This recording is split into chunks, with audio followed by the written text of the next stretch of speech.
Kembali lagi di Cahaya Hati Indonesia, Masya Allah ya. Seperti janji Ali tadi kita akan menjawab pertanyaan-pertanyaan yang sudah masuk melalui media sosial. Dan nanti kita kasih kesempatan buat jamaah yang ada di masjid untuk bertanya juga ya. Baik, yang pertama mohon kesediaannya guruku yang dimuliakan Allah Subhanahu wa Ta'ala, Kiai Haji Fikri Haikal MZ. Guru, ada pertanyaan nih guru nih Ya, dari silakan Wan Ali. Banub. Banub tulisannya gitu ya, 665. Pertanyaan beliau, Ustadz, apakah ketika kita mengharapkan sesuatu dari apa yang kita kasih lebih kepada orang lain, maka itu akan tetap menjadi berkah buat kita? Nah, Baik, para pemirsa, setiap perbuatan baik yang kita lakukan, insya Allah akan mendapat keberkahan. Tetapi yang perlu diingat, tinggal meluruskan niat saja. Kalau niatnya mengharap ridho Allah, cuma hanya untuk Allah, cuma hanya kepada Allah, insya Allah keberkahannya di dunia dapat, lebih-lebih di akhirat dapat. Ada satu pepatah bijak bilang begini, kalau hidup kita mengharapnya kepada yang selain Allah, siap-siaplah hidup kita bakalan kecewa. Kalau segala sesuatu perbuatan kita sandarkan kepada selain Allah, siap-siap kecewa. Saya berbuat baik kepada ibu, lalu saya mengharap balasan dari ibu. Tiba-tiba ibu tidak berlaku baik kepada saya kecewa. Kalau menyandarkan dan berharap kepada selain Allah, siap-siap buat kecewa. Tapi kalau saya berbuat baik kepada saudara, hanya mengharap ridho Allah, saudara mau jahat sama saya nggak ada urusan. Yang penting saya sudah berbuat baik. Karena itu tadi di tema awal saya katakan, berbuat baik itu harus dilengkapi dengan yang sunnah-sunnah. Mengerjakan amal-amal baik itu jangan cuma pas-pasan yang wajib saja. Tapi yang sunnah juga dikerjakan. Apa diantaranya? Husnul khuluq, memperbaharui, memperbagus akhlak. Memperbagus akhlak itu bagaimana? Jangan mengharapkan sesuatu kepada yang selain Allah. Soal kita berbuat baik, itu insya Allah ada ganjaran pahalanya. Soal orang kemudian yang kita perbuat baik itu membalas perbuatan baiknya kepada kita atau tidak, itu bukan urusan kita. Yang jelas kita hanya berbuat baik dan mengharap keridhaan dari Allah Subhanahu wa Ta'ala. Saya pikir begitu, Wan Ali. baik Masya Allah. Dan sekarang kita kasih kesempatan buat yang ada di masjid untuk bertanya. Siapa yang ingin bertanya? Nah iya.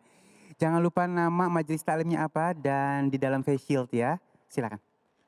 Assalamualaikum warahmatullahi wabarakatuh. Waalaikumsalam warahmatullahi Nama wabarakatuh. saya Ibu Fahmi dari Majelis Darul Khairat Telaga Murni Cikarang Barat. Ustadz, yang saya mau tanyakan, apabila kita sudah berbuat baik, bahkan kebaikan kita udah kita tambah lagi, tapi ujung-ujungnya malah dianggap riya. Bagaimana itu Ustadz? Cukup sekian. Wassalamualaikum warahmatullahi wabarakatuh. Waalaikumsalam warahmatullahi wabarakatuh. Ibu Fahmi dari Cikarang ya. Kewajiban kita hanya berbuat yang terbaik.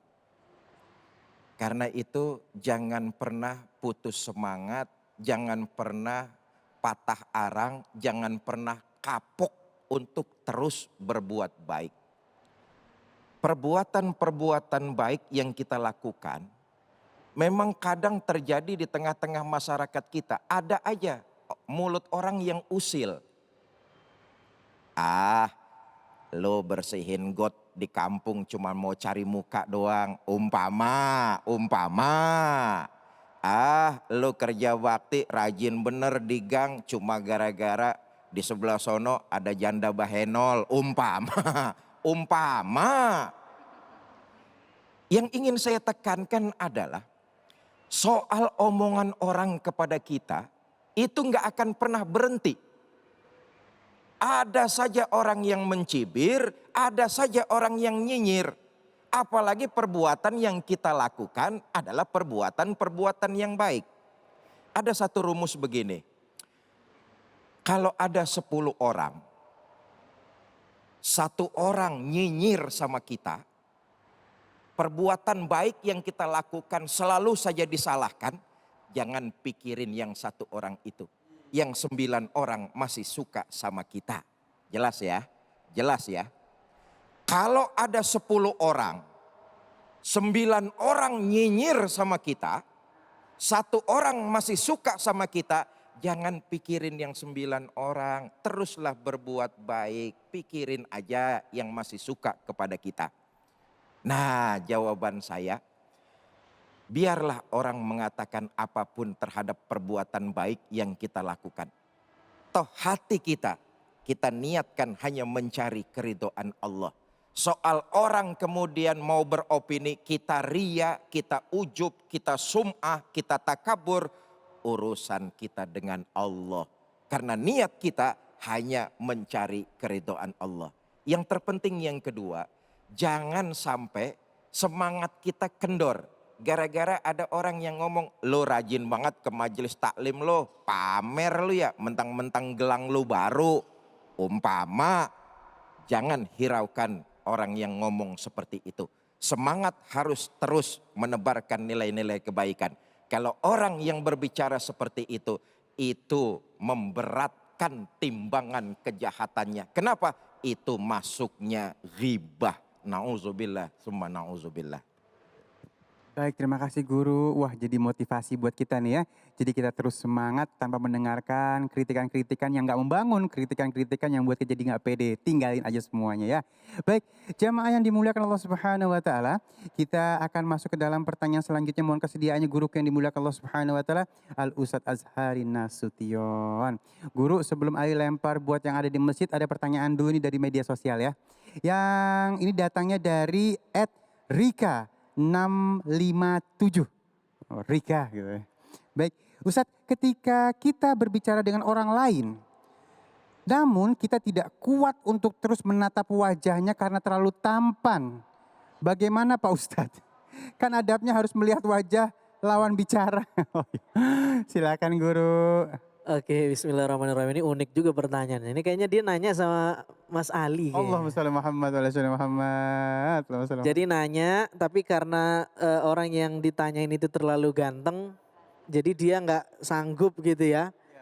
Akhirnya menundukkan pandangannya. Itu gimana? Mau jujur juga nggak enak ya. Iya. Kenapa nunduk? Habis ente ganteng Pak, nggak enak Betul. juga kan. Sementara harus menatap wajah orang yang diajak bicara. Gimana Bu kira-kira Bu? Memang anjuran agama itu menyuruh kita adalah ghaddul basar. Menahan pandangan. Apa yang dimaksud menahan pandangan? Sementara kita tahu bahwa kalau kita bicara sama orang itu adabnya kita harus memperhatikan wajahnya. Karena pernah Nabi SAW ada seorang yang buta menghampiri Nabi namanya Abdullah bin Umi Maktum. Ya, pengen nanya-nanya tentang Islam, pengen konsultasi tentang Islam. Tetapi ketika itu Nabi juga lagi sibuk berdakwah dengan orang banyak. Ya, Nabi kemudian tidak melihat wajah orang yang tunanetra ini.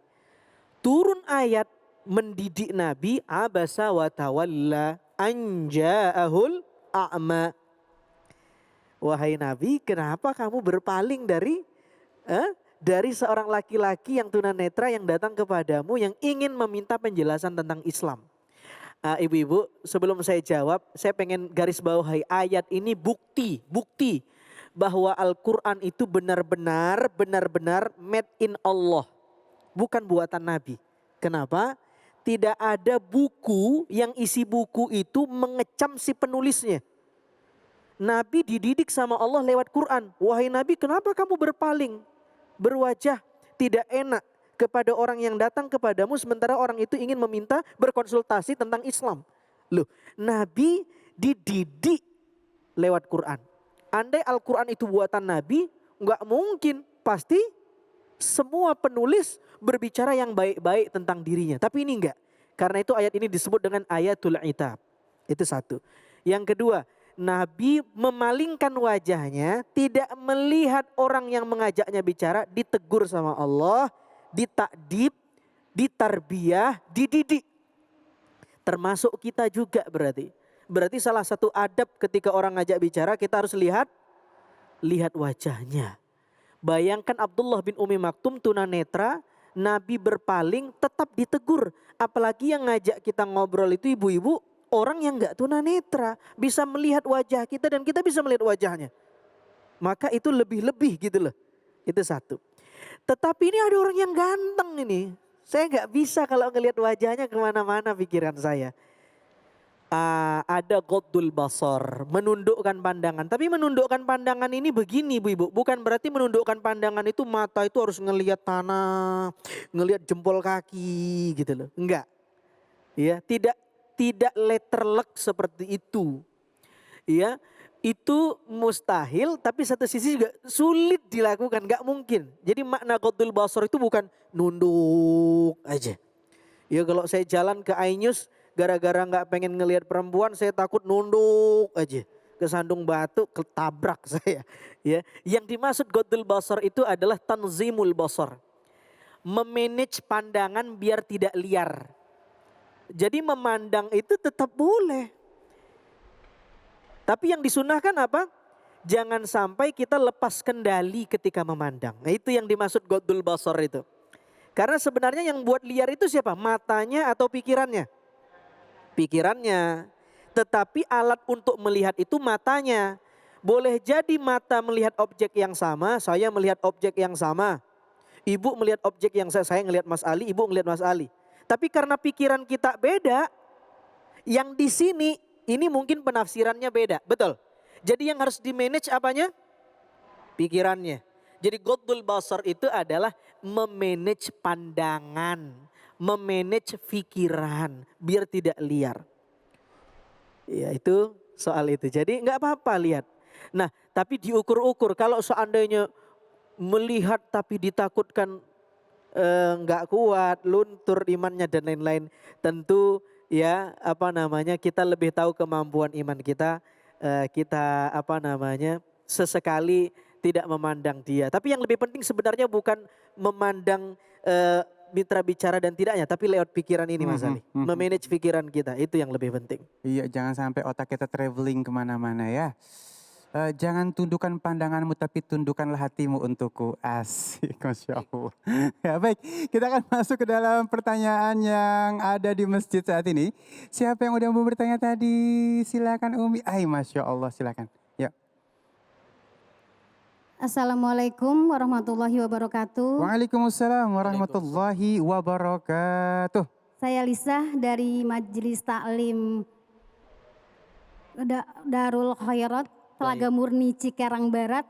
Mau bertanya nih Pak Ustadz. Iya.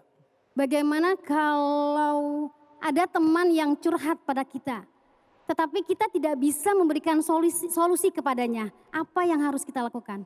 Begitu saja, terima kasih. Wassalamualaikum warahmatullahi wabarakatuh. Waalaikumsalam warahmatullahi wabarakatuh. Nah, ini pertanyaannya bagus nih. Ini ciri-ciri ibu ini ciri-ciri orang yang memperhatikan perhatian dengan sahabatnya. Ustadz, ada sahabat yang pengen tanya ke saya tentang sesuatu, tapi bukan bidang saya nggak punya kapasitas. Apa yang harus saya lakukan? Bagus sekali. Sadar ketika kita nggak punya kapasitas, jangan buru-buru menjawab. Seperti yang kita tadi sudah jelaskan, kata Imam Al-Ghazali, "Lau sakatal jahil makhtalafan nasu." Andai saja orang yang nggak punya kapasitas itu diem, nggak ngomong karena bukan kapasitasnya, niscaya tentramlah kita ini. Manusia nggak ada perdebatan, nggak ada silang sengketa, nggak ada miskomunikasi. Kenapa sekarang banyak miskomunikasi? Karena banyak orang yang nggak ahlinya tapi komunikatif. Tetapi vokal, tapi ngomong padahal bukan bidangnya. Jadi ketika kita sadar nggak punya kapasitas, itu satu nilai plus.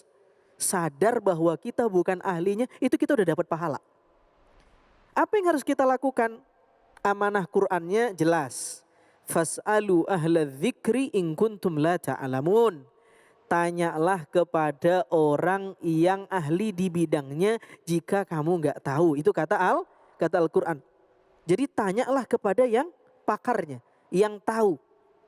Ketika dia nanya sama ibu siapa namanya Bu? Ibu Nisa. Ibu Lisa. Ibu Lisa. Nanya sama Bu Lisa, persoalannya persoalan agama. Nanyanya ke siapa ya? Ke Ustadz Fikri, ke agamawan. Iya, ke ustadznya ibu. Atau kekenalan ibu yang ibu tahu dia punya kapasitas di sana. Iya, punya kenalan. Itu pentingnya banyak kenal ustadz, ustazah, atau orang yang punya kapasitas. Iya. Atau dia nanya soal cara buat sayur, cara buat masakan. Tapi saya bukan bidangnya Ustadz. Wah, tanya sama yang pinter masak. Artinya tanya yang punya kapasitasnya. Tanya yang expert di bidangnya. Boleh nggak kalau dia nanya sama agama, saya searching lewat Google Ustadz, lewat internet lalu kemudian saya kasih jawaban. Boleh tapi tidak semua persoalan. Boleh kita belajar lewat internet, boleh.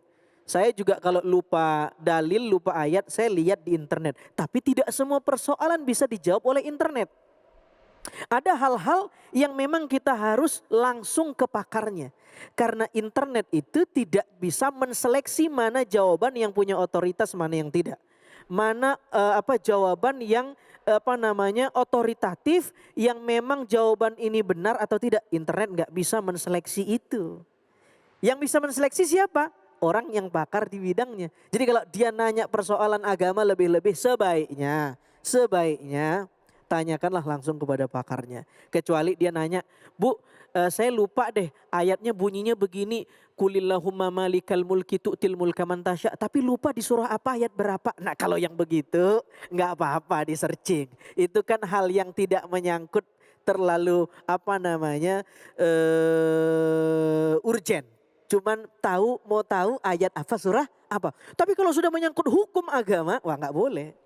Harus nanya sama orang yang punya otoritas dalam hal ini ustadz, ya ustazah, guru-guru kita, muallim kita, kiai, habaib dan lain-lain. Kalau dia nanya hal yang lain, tanya kepada yang pakar di bidang tersebut. Saya kira itu Mas Ali.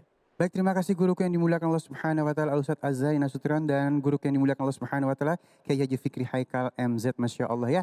Dan baik, memang kadang-kadang kita ini kalau ditanyain sama orang seakan-akan kita harus bisa menjawabnya. Kalau misalnya kita tidak bisa menjawabnya, sampaikan kita tidak bisa menjawabnya. Karena itu akan lebih bijaksana dibandingkan kita menjawab sesuai dengan kapasitas kita yang kita tidak mampu.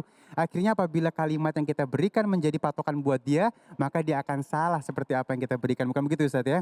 Ini akan membahayakan buat orang yang kita beri pendapat. Baik. Kadang-kadang bukan hal yang mudah untuk menempatkan diri kita di sepatu orang lain ya. Dan baik jamaah yang dimuliakan Allah Subhanahu wa taala, sesaat lagi kita akan ngaji bareng, kita akan memperbaiki bacaan Al-Quran kita. Jangan kemana-mana, tetap bersama kami di Cahaya Hati Indonesia.